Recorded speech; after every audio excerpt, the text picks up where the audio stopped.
El Centro Virtual Isaacs de la Universidad del Valle presenta La Palabra en Radio, un espacio para la literatura, el arte, la cultura, la poesía, novedades editoriales, charlas con escritores.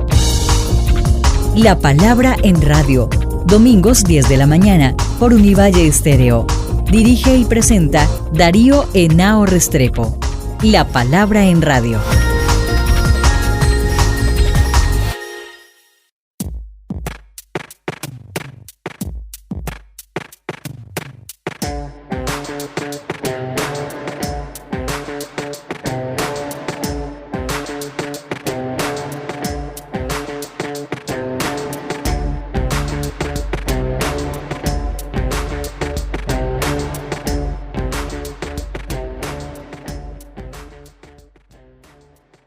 Muy buenas, amables oyentes de La Palabra en Radio. Como todos los domingos estamos aquí en nuestro programa, que es un programa del Centro Virtual Isaac de la Escuela de Estudios Literarios de la Facultad de Humanidades de la Universidad del Valle. Hoy vamos a presentar algunas entrevistas que realizamos en nuestra participación en Missouri, en el Congreso Internacional Fronteras, Pertenencias y la Diáspora Africana, en donde fui invitado a participar para presentar la experiencia que tuvimos con el Año Nacional Zapato Olivella y con los desarrollos del doctorado en estudios afro-latinoamericanos de la Universidad del Valle. En primer lugar, tenemos la conversación con el profesor Gonzalo Baptista, de nacionalidad española y profesor de Morgan State University. Le pregunto al profesor Gonzalo acerca de la presentación que hizo, en donde propone romper los paradigmas tradicionales para educar en una perspectiva distinta que reconozca las diferencias étnicas y culturales. Para que nos hables de ello, profesor.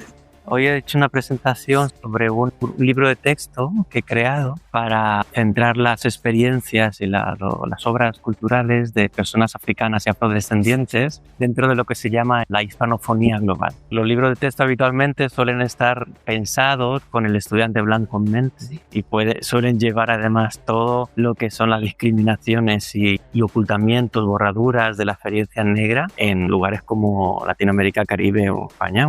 Y lo que hago yo con otras compañeras es incluir una serie de propuestas pedagógicas para poner estas experiencias negras en el centro y así también pues conectar mejor con los estudiantes, porque el cuerpo estudiantil que tenemos en las aulas no representa para nada el canon que están leyendo en las aulas. Entonces, bueno, eso era la presentación. Está bastante interesante porque además lo hemos hecho de acceso abierto. Uno de los problemas de Estados Unidos es que los libros de texto cuestan un montón. Cuestan como unos $150 por semestre. Tú pagas esta cantidad de dinero y te dan un código y tú con ese código puedes acceder a una plataforma por 5 meses. Y después ya no tienes acceso si tú quieres regresar. Entonces, bueno, ese extractivismo constante de los estudiantes, que son los cuerpos que financieramente tienen más debilidad, entonces es sobrecargarles. Entonces hemos hecho este libro de texto de acceso abierto para que todo el mundo pueda acceder antes del semestre, durante el semestre, incluso después del semestre.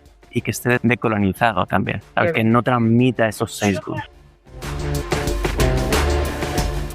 Bueno, esto que nos estás comentando sobre los grandes fenómenos de migración, conflictos bélicos y choques culturales, que creo trata tu libro de texto para enseñar una visión distinta, para que nos digas qué es lo que tú enfatizas en este libro, en donde hay que generar una conciencia en torno a la diferencia, la diversidad y crear las bases para la inclusión. Claro, tiene mucho sentido porque tradicionalmente se tiende a la simplificación. Entonces, en un libro de texto se intenta poner cada cantidad de saberes, de experiencias, de perspectivas, todo simplificado en 2 obras de teatro, 2 novelas y 2 cuentos o 2 poemas. Entonces, bueno, eso es un riesgo, la esencialización. Y además se suele presentar diferentes culturas como si fueran manto, todo un monolito. La cultura afrolatina, por ejemplo, está completamente borrada de lo que son los conceptos, parámetros culturales, lo que son los recursos, los repertorios, está completamente fuera. Una experiencia tan interesante, cultural y tradicional como es la de Guinea Ecuatorial, que también pues sabemos que es uno de los lugares que desde 1968, cuando consiguieron la independencia, empezaron una buena producción cultural, narrativa, poética y tal, en lengua española, desde su propia experiencia, con sus propias palabras, y sigue sin aparecer en un libro de texto. Entonces, la diversificación de estos contenidos parte de traer cada una de esas voces a estos lugares. Eso intentamos hacer para que pueda retar directamente a lo que es este concepto monolítico de la blanquitud que impera, cuando en realidad incluso las personas que nos beneficiamos de esta blanquitud salimos perdiendo del mismo modo, porque lo que uno quiere vivir es un lugar más justo donde todo el mundo tenga los mismos derechos, las mismas representaciones y sea reconocido igualmente. Entonces, a la hora de crear estas diversificaciones de las obras, aspectos culturales, pues solemos ser autores de Guinea Ecuatorial, autores de Colombia, sin duda. Tratamos aspectos también lingüísticos, como aquellas lenguas, como se llaman criollas, las lenguas criollas del español. En Colombia tenéis un aspecto muy interesante que sería el palenquero, ¿verdad? Algo similar también está en Filipinas, el chabacano, como se llama, ¿no? Esas lenguas criollas también ayudan a diversificar las perspectivas de las lenguas. Entonces estamos apoyando un aspecto de crecimiento como rizomático, ¿no? Que sea constante crecimiento fractal, para que no haya una idea esencializadora de la sociedad. La sociedad que habla español no es ni masculina ni blanca, que es lo que yo estoy representando, sino es completamente diversa y diferentes modos de presentarse, las diversidades sexuales, étnicos, raciales, culturales, religiosas, sociales. Entonces todo eso debería también representarse en lo que son los productos que utilizamos para aprender. ¿Qué impresiones te ha dejado este importante congreso en el que hemos participado aquí en la Universidad de Missouri? Tremendo, genial y fantástico. Yo creo que es una idea muy importante a mantener este tipo de encuentros, porque seguramente ayudan a que se vaya fortaleciendo más el campo, establecer conexiones con otras áreas de investigación y con otras investigadoras. Esto es la parte interesante, ¿no? Si este congreso se hubiera desarrollado de forma virtual, imagínate cómo hubiera sido. Te conectas a la 1:30, sueltas tu parrafada, a la 1:50 te desconectas y te vas a casa a comer espagueti. Nunca hubiéramos tenido esa conversación, y las conversaciones que suceden antes o a la noche o después. Esa es la parte jugosa, en realidad, donde se pone todo en práctica más allá del academicismo, ¿no? Cada persona puede llegar con un paper muy interesante, pero lo importante es lo que viene después, ¿no? El valor humano, la creación de estas realidades.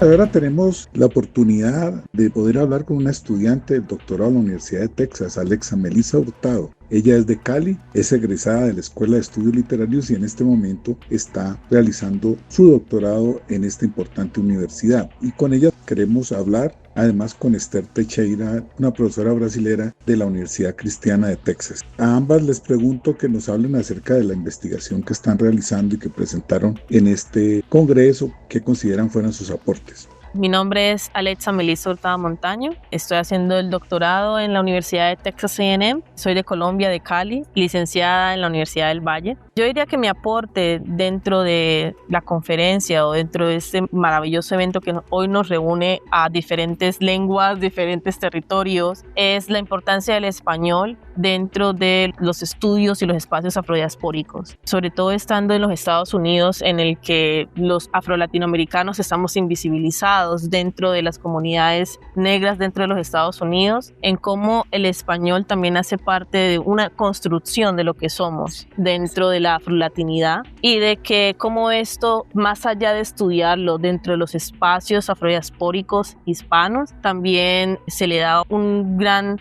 apertura dentro de los Estados Unidos. Entonces diría que más allá de escuchar y de participar y de poder hacer un diálogo constante con otros pares, es cómo esto puede llegar a otros espacios en donde personas como nosotros, como yo, afrocolombiana, afrolatinoamericana, viviendo en Texas, encuentro el español siempre como un espacio seguro, y que deseo que ese espacio seguro también sea permitido para otros, y cómo esto puede lograrse dentro de los estudios afrodiaspóricos, y que más que este espacio para poder permitirnos llegar allí. Perfecto, gracias por compartir tu perspectiva. A mí me ha encantado escucharte. Yo soy Esther Teixeira, soy profesora asociada de español y portugués en la Universidad Cristiana de Texas, pues una universidad secular que está cerca de Dallas. Soy de Brasil y pues mi contribución a ese excelente evento, yo vengo trayendo la perspectiva desde Brasil, que es el segundo país con más números de afrodescendientes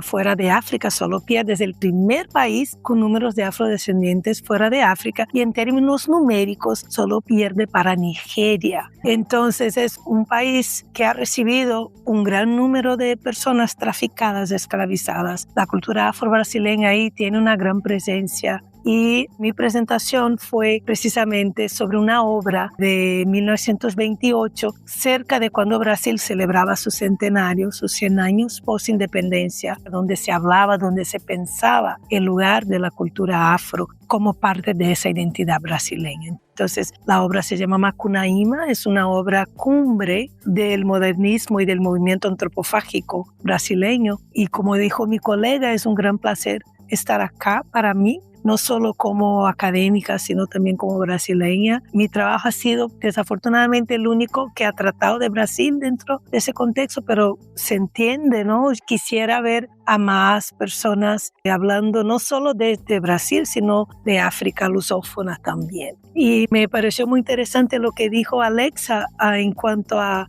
presentarse como afrocolombiana.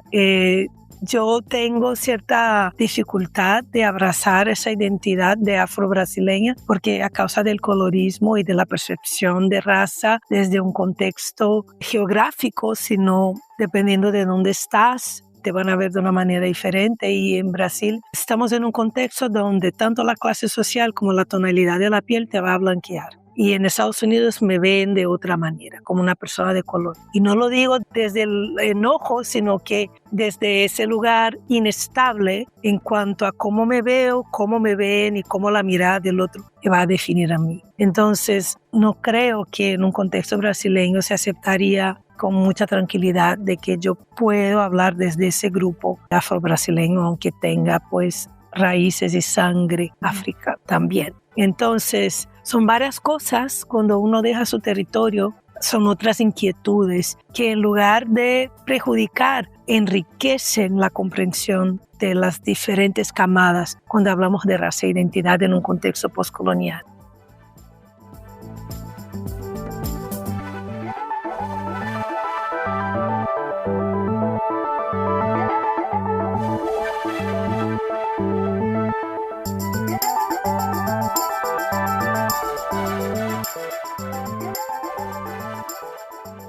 Estamos aquí con la profesora Juana María Cordones. Ella es uruguaya y es profesora en la Universidad de Missouri. Ha desarrollado una larga investigación sobre la producción cinematográfica, ha realizado muchos documentales tratando temáticas relacionadas con la afrodescendencia y sus problemáticas. De hecho, este congreso está presentando tu más reciente película. ¿Qué te ha motivado a enfocar tu trabajo en este sentido?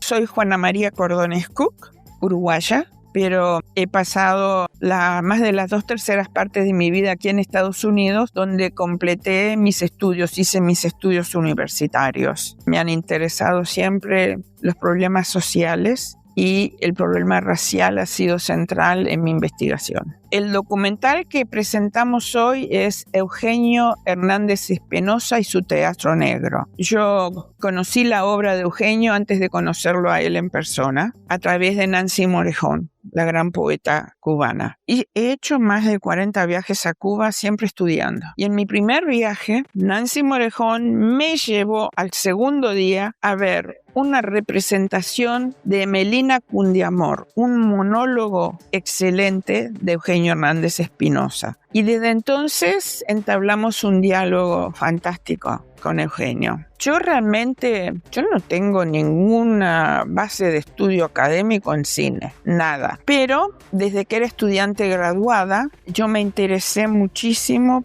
por las poéticas y los procesos creativos de escritores y después de artistas, de bailarines, de todo. Y empecé, mi primera entrevista que hice como estudiante graduada fue a Jorge Luis Borges, que fue la última entrevista que él brindó porque casi inmediatamente se fue para Suiza y murió después. Y fue así como comencé a entrevistar a creadores e indagar sobre sus procesos creativos y su arte poética. Bueno, yo vengo de Uruguay, un país conocido como la democracia más fuerte de todas las Américas y una de las 7 u 8 más fuertes de todo el mundo.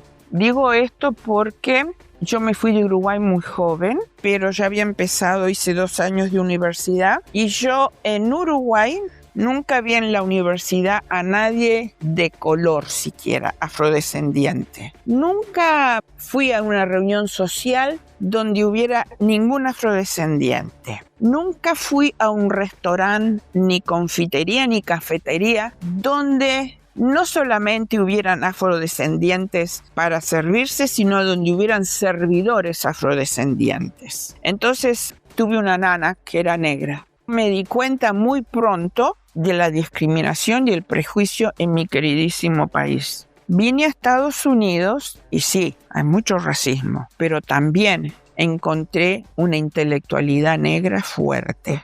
Y cuando comencé a enseñar, a mí me pidieron que enseñara teatro y no me gusta enseñar sin hacer investigación. Y fui a Uruguay y entrevisté una cantidad de escritores y entrevisté a un dramaturgo, Andrés Castillo, que me trajo su currículum vitae, donde encontré que él había sido el dramaturgo del teatro negro uruguayo. Y yo acababa de terminar el doctorado y nunca había visto en ningún lugar un teatro negro afrohispánico. Entonces, para hacer una larga historia corta, publiqué un libro sobre eso, sobre el teatro negro uruguayo. Pero mientras estaba haciendo ese estudio, conocí aquí en Missouri a Nancy Morejón. Pasé 3 días donde conversé con ella sobre literatura, sobre poesía, sobre teatro.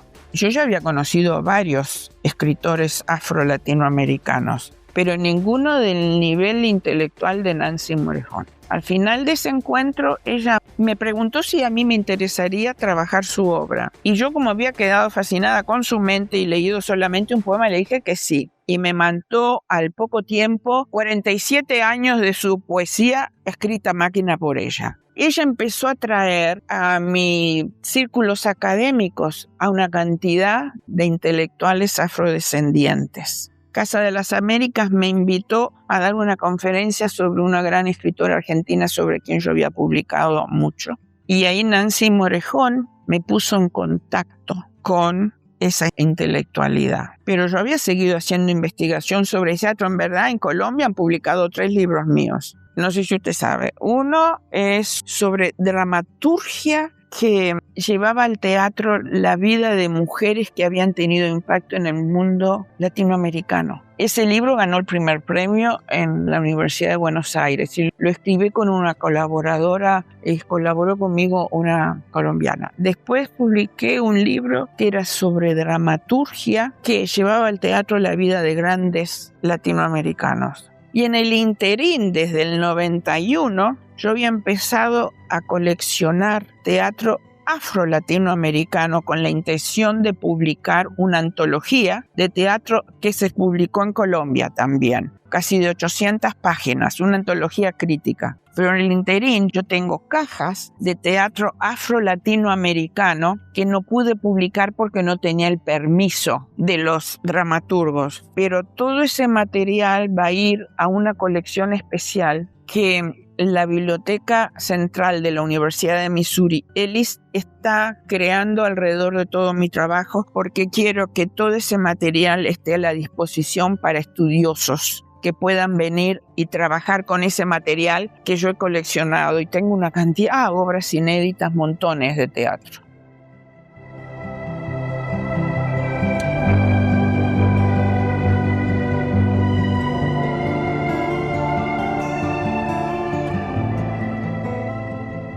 Para finalizar, tenemos la opinión aquí de un mexicano, Sergio Olmos, que estuvo en el Congreso de Missouri. Él tiene una formación en psicología y está realizando su estudio de programa en torno a las literaturas afrodescendientes, para preguntarle un poco su valoración sobre los intercambios y diálogos que hemos tenido en este Congreso aquí en Missouri. ¿Cómo te ha parecido y qué crees que aporta y qué horizontes se abren en este Congreso?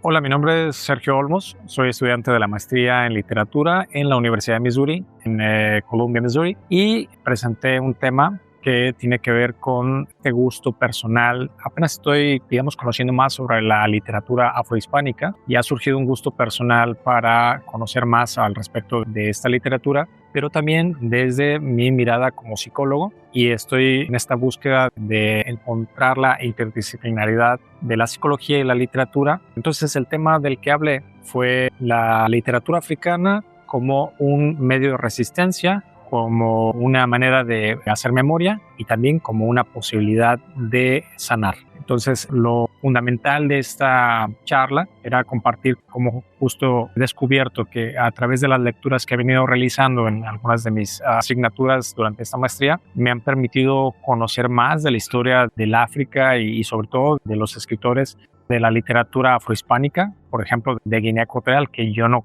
sabía de su existencia, y me estoy maravillando de lo que voy leyendo, de lo que voy comprendiendo. Y me he dado cuenta cómo hay muchas, se lo comentaba por ejemplo a mi profesor Joseph Fotovela, que hay o percibo muchas similitudes en la cultura ancestral africana y algunas de las tradiciones que tenemos en México, en mi país. Por ejemplo, por situar algo, el chamanismo frente a las tradiciones del África. Entonces, bueno, esta parte de ser uno con el todo, con la naturaleza, de la no separación. Entonces, en esta charla también hablé de esto, por ejemplo, de la filosofía Bantú, del Muntu, que tiene que ver con cómo estamos conectados con el todo y en este proceso de generar una nueva identidad, a reconocer la voz de aquellos que han sido silenciados a través de la literatura, como esta posibilidad de propiciar en ellos sanación, pero que a la vez nos ayuda como humanos, como sociedad, a sanar también nosotros mismos. Porque la historia del África es también nuestra historia.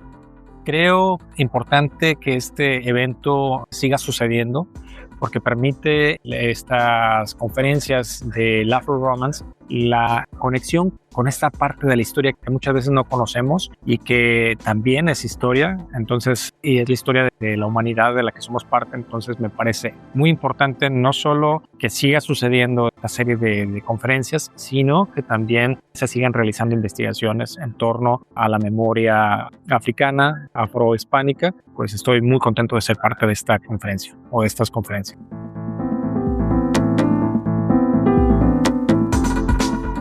Hemos tenido aquí la oportunidad de presentarle a nuestros oyentes varias opiniones de asistentes al Congreso de Missouri, congreso muy importante que fue dedicado, como ya lo dije al comienzo, al tema de las fronteras, pertenencias y la diáspora africana. Les agradezco a todos los que participaron en este programa. La Palabra en Radio les desea un feliz resto de domingo. Quien les habla, Darío Henao Restrepo, y su productora Shirley Sainz Mosquera. Los esperamos en el próximo programa en la 105.3 de la FM.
El Centro Virtual Isaacs de la Universidad del Valle presenta La Palabra en Radio. Dirige y presenta Darío Henao Restrepo.